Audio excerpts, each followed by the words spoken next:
সকাল থেকেই বইছে ঠান্ডা হাওয়া। 15 জেলায় বৃষ্টির পূর্বাভাস দিল আবহাওয়া দপ্তর। কোন কোন জেলায় সতর্কতা জারি করা হয়েছে, কোথায় মেঘলা আকাশ থাকবে এবং কোথায় ঝমঝমিয়ে বৃষ্টির পূর্বাভাস রয়েছে, আজকে থাকবে মূলত এই নিয়ে বিস্তারিত আলোচনা। আপনি যদি পশ্চিমবঙ্গের স্থায়ী বাসিন্দা হয়ে থাকেন, অবশ্যই ভিডিওটিকে শেয়ার করবেন, পাশাপাশি ভিডিওটিতে অতি অবশ্যই একটি লাইক করবেন। কোন জেলা থেকে দেখছেন, সেই জেলার আবহাওয়া কেমন, অবশ্যই আমাদের কমেন্ট বক্সে লিখে জানাবেন।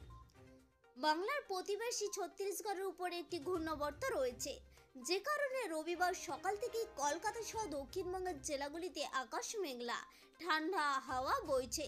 আবহাওয়া দপ্তরের তরফে এদিন দক্ষিণবঙ্গের সব জেলাতে হালকা বৃষ্টির পূর্বাভাস দিয়েছে।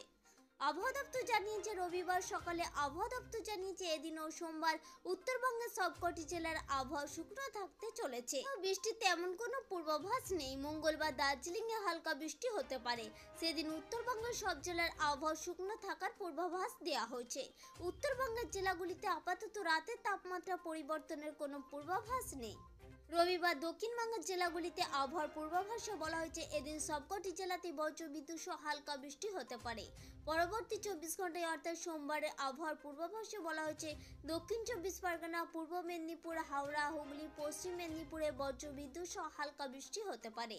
এছাড়া বাকি জেলাগুলির আবহাওয়া শুকনো থাকবে।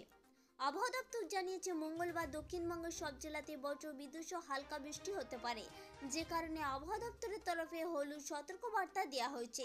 এছাড়া দক্ষিণবঙ্গের জেলাগুলির রাতের তাপমাত্রা সেরকম কোনো পরিবর্তন হবে না বলে জানিয়েছে আবহাওয়া দপ্তর।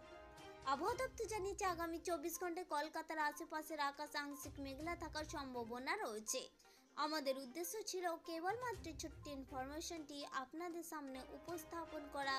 যদি ভালো লেগে থাকে অবশ্যই লাইক করবেন, জনস্বার্থে প্রচুর পরিমাণে শেয়ার করবেন।